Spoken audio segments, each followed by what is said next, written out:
Salam sejahtera dan salam hormat bersama saya Bumawin dalam Berita Pagi Sarawak edisi Rabu 4 November. Sarawak tidak tergesa-gesa untuk mengadakan pilihan raya umum PRU Dewan Undangan Negeri DUN berikutan situasi pandemik COVID-19 yang masih menular ketika ini. Ketua Menteri Datuk Patinggi Abang Johari Tun Apeng sebaliknya menegaskan bahawa kesihatan dan keselamatan rakyat Sarawak adalah menjadi keutamaan kerajaan pada masa ini. Datuk Patinggi Abang Johari berkata meskipun menyedari bahawa tempoh matang Dewan Undangan Negeri DUN Sarawak akan tamat pada bulan Jun tahun depan, kerajaan negeri akan mencari solusi terbaik sekiranya pilihan raya diadakan. I have made it publicly, the COVID-19 we decide. The COVID-19, because COVID-19, the health of people is more important than election. I did it, I mentioned that. And then if I were to decide election, I have to ask the expert, especially Ministry of Health. Datuk Patinggi Abang Johari yang juga pengerusi Gabungan Parti Sarawak GPS berpendapat Suruhanjaya Pilihan Raya SPR juga perlu bersedia dengan norma baharu dan juga prosedur operasi standard SOP jika pilihan raya diadakan. Beliau menyatakan demikian kepada media selepas Majlis Pemimpin Bersama Rakyat bertempat di Dewan Suara Kota Samarahan. Situasi semasa COVID-19 di Sarawak menyaksikan Perintah Kawalan Pergerakan diperketatkan PKPD dilaksana di Kampung Haji Baki, manakala daerah Kuching diisytihar sebagai zon merah. Sementara itu, Setiausaha Agong GPS Datuk Seri Alexander Nantalinggi dalam satu kenyataan memberitahu GPS belum memutuskan tarikh untuk mengadakan pilihan raya umum Dewan Undangan Negeri Sarawak. Setakat ini tidak ada mesyuarat Majlis Kepimpinan Tertinggi GPS untuk membincangkan PRU DUN Sarawak. Beliau menjelaskan kerajaan GPS sangat prihatin terhadap lonjakan jangkitan COVID-19 ketika ini dan dengan serius mempertimbangkan bahaya COVID-19 terhadap keselamatan dan nyawa penduduk di Sarawak. Beliau berkata demikian dalam respon kepada satu akaun Facebook di bawah akaun Kaban Sarawak. Sarawak menjangkakan Belanjawan 2021 lebih memfokuskan kepada perlindungan rakyat terutama dalam berdepan dengan pandemik COVID-19. Menteri Kebajikan Kesejahteraan Komuniti, Wanita, Keluarga dan Pembangunan Kanak-Kanak, Datuk Seri Fatimah Abdullah berkata, dengan virus yang belum menemui vaksin itu, Sarawak akur dengan kekangan kewangan kerajaan pusat. Kita faham dari segi pembangunannya nanti memang tidaklah seperti yang kita harapkan sebelum ini. That we have to and we understand the predicament that is faced by the federal government. The bulk of the budget will go for this pandemic COVID-19. Datuk Seri Fatimah menjelaskan perkara itu kepada media selepas majlis penyerahan sumbangan daripada Badan Korporat di Pejabat Jabatan Kebajikan Masyarakat di Kuching.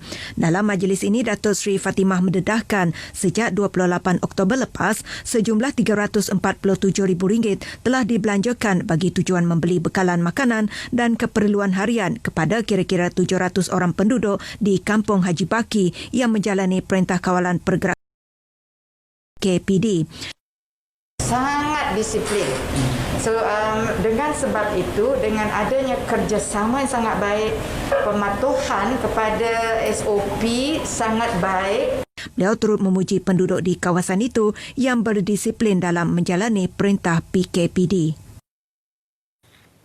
Golongan muda di utara negeri Sarawak tidak ketinggalan mengharapkan ada kabar baik bakal diumumkan dalam Belanjawan 2021 yang akan dibentangkan pada Jumaat ini. Antara harapan ini bantuan kewangan untuk pendidikan dan perniagaan. Kami sebagai orang muda mengharapkan bantuan daripada kerajaan dari segi kewangan sebab masa COVID ni susah balik ke sambung belajar. Terpaksa kami kerja sambilan sini. Saya harapkan belanjawan ni boleh membantu belia, orang tua dan peniaga-peniaga lah untuk 2021 dengan kekangan COVID-19 lagi. Jadi dengan menjelang 2021 ni boleh membantu sebanyak sedikit belanja untuk meneruskan kelangsungan hidup. Memberilah peluang pekerjaan kepada belia-belia kan. Kami selaku belia ni inginkan apa? Satu orang ni bantuan dari segi kewangan untuk menjana perniagaan ni kan. Sementara itu, golongan peniaga yang terkesan dengan COVID-19 mahu rintihan mereka didengari kerajaan. Memang untuk memberi kesan kan, semua kami peniaga di sini kan, orang pun dipaksa paksa edar kan membelikan barang, jarang-jarang dorong beli, itulah kesannya kami sebagai peniaga di Tamu Limbang ni. Sedikit sebanyak memang terjejaslah perniagaan kita orang, sebab kebanyakannya customer pun datang daripada luar negara. Jadi bila dah penyakit COVID ni melanda, jadi perniagaan kita orang terjejas-jejaslah sedikit, jadi orang pun tak berani sangat keluar. Jangan dibagi bersasar benda tu. Kalau boleh, semua peniaga-peniaga kami semua akan dapat di bahagian Limbang ni. Kan janganlah yang diadakan yang bersasar. Kalau boleh, kami merayu pada kerajaan, benda ni semua akan nampil. Semua akan dapat, sebab apa masa ni kita dalam COVID ini macam-macam kerana yang akan terjadi pada kami peniaga-peniaga kecil ini. Saya berharap dengan pihak kerajaan dapat diperpanjangkan. Belanjawan 2021 yang akan dibentangkan oleh Menteri Kewangan Tengku Datuk Seri Safrul Tengku Abdul Aziz bakal menjadi aspirasi rakyat dalam menepani persekitaran mencabar ekoran pandemik COVID-19 yang melanda negara ketika ini. Kes positif COVID-19 di Sarawak meningkat kepada 927 dengan pertambahan sebanyak 21 kes baru yang dilaporkan semalam. Jawatan Kuasa Pengurusan Bencana Negeri JPBN dalam kenyataannya berkata, kes-kes tersebut dilaporkan di daerah Kuching iaitu sebanyak 12 kes, manakala Miri, Lawas dan Lundu masing-masing merekodkan 3 kes. Bagi daerah Kuching, daripada 12 kes yang dilaporkan, 8 daripadanya dikesan melibatkan saringan kontak bagi kluster Green Hill. Satu lagi kes melibatkan seorang lelaki warga negara tempatan yang pulang dari Selangor melalui lapangan terbang antarabangsa Kuala Lumpur KLIA 1 ke lapangan terbang antarabangsa Kuching KIA pada 22 Oktober lepas. Manakala 3 lagi kes pula melibatkan kes saringan bagi kontak kluster Wisma Seberkas. Di Miri, 2 daripada 3 kes yang dilaporkan adalah melibatkan kes saringan bagi kontak kluster Green Hill. Manakala 1 kes pula melibatkan saringan kontak rapat kepada kes positif COVID-19 iaitu kes ke-828, 830 dan 831 yang telah dilaporkan pada 28 Oktober 2020. Di Lawas, ketiga-tiga kes merupakan sebuah keluarga warga negara tempatan yang baru balik dari daerah Beaufort, Sabah.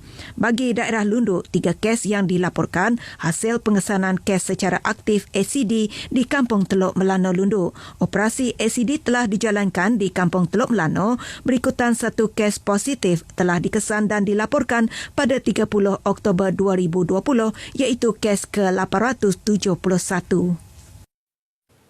Persembahan kebudayaan sesungguhnya membawa impak positif kepada pelancongan serta ekonomi Bandaraya Miri. Seterusnya dapat memartabatkan budaya masyarakat baik orang Ulu maupun masyarakat Cina, Melayu, Dayak dan sebagainya di negara ini. Menteri Muda Pelancongan, Kesenian dan Kebudayaan Sarawak Datuk Sebastian Ting berkata, masyarakat orang Ulu misalnya tidak dapat dipisahkan daripada adat dan budayanya. Jelasnya, kebudayaan membuktikan betapa pentingnya identiti itu dalam membentuk kehidupan yang disulami dengan budaya dan tradisi. Datuk Sebastian berucap dalam program Malam Kebudayaan Orang Ulu sempena Johor Berambih RTM di Kokokabana di Miri. Beliau turut memuji usaha RTM dalam mempertahankan dan menghidupkan budaya kaum-kaum di Malaysia, termasuk kaum minoriti. Sementara itu, Pengarah Penyiaran Sarawak dalam ucapannya berkata, RTM bukan sahaja menonjolkan kebudayaan yang ada, malah memaparkan keunikan masyarakat orang Ulu yang mempunyai sub-etnik yang cukup kaya dengan khazanah kebudayaan. Menurutnya, RTM membuka ruang yang cukup luas untuk mengetengahkan program-program berbentuk kebudayaan selain destinasi pelancongan pelancongan di Sarawak.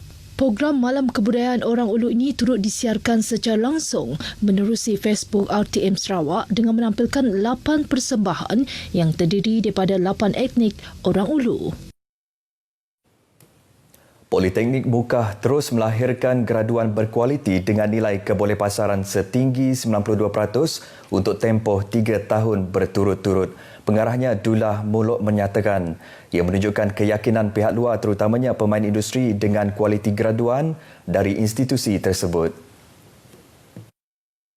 Dalam masa yang sama, pihaknya menjalinkan kerjasama erat dengan syarikat-syarikat besar bagi tujuan memperkenalkan pelbagai program ditawarkan di Politeknik Mukah yang sesuai dengan keperluan industri.